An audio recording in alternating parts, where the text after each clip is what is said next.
चुड़ैल अनाया और समीर को पकड़कर फ्रिज के अंदर बंद कर देती है, जहां ठंड के कारण वे दोनों बर्फ में जम जाते हैं। चलो शुरू से बताते हैं कि क्या हुआ। इस चुड़ैल की ताकत बर्फ होती है और एक दिन उसके घर की सारी बर्फ खत्म हो जाती है। वह बहुत गुस्से में आ जाती है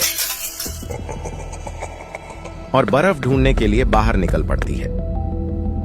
पास ही एक खूबसूरत घर होता है जिसमें अनाया और समीर रहते हैं। चुड़ैल उसी घर में चली जाती है और फ्रिज देखकर बहुत खुश हो जाती है। वह हंसते हुए फ्रिज खोलती है तो अंदर बहुत सारी बर्फ होती है।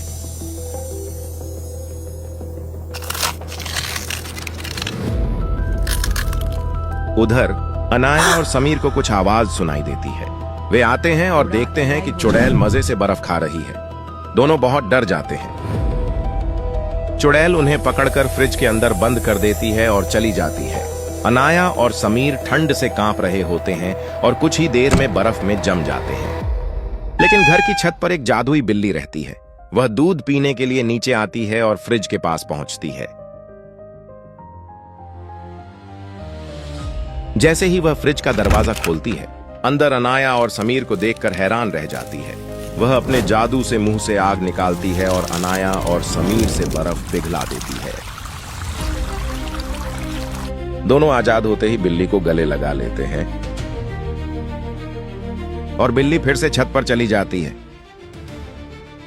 फिर अनाया और समीर चुड़ैल को पकड़ने का एक प्लान बनाते हैं। उनका प्लान ये होता है कि जब चुड़ैल फिर से बर्फ खाने आएगी तो वे उसे फ्रिज के अंदर बंद कर देंगे। अगले दिन चुड़ैल फिर आती है। इस बार अनाया और समीर उसे फ्रिज में बंद कर देते हैं और फ्रिज को बाहर ले जाकर गाड़ी में रख देते हैं।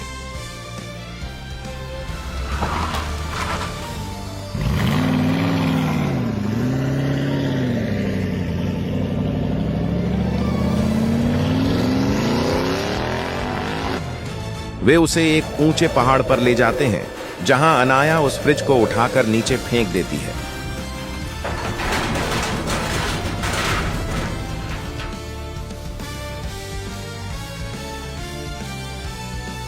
दोनों खुश होकर घर लौट आते हैं, लेकिन कहानी यहां खत्म नहीं होती।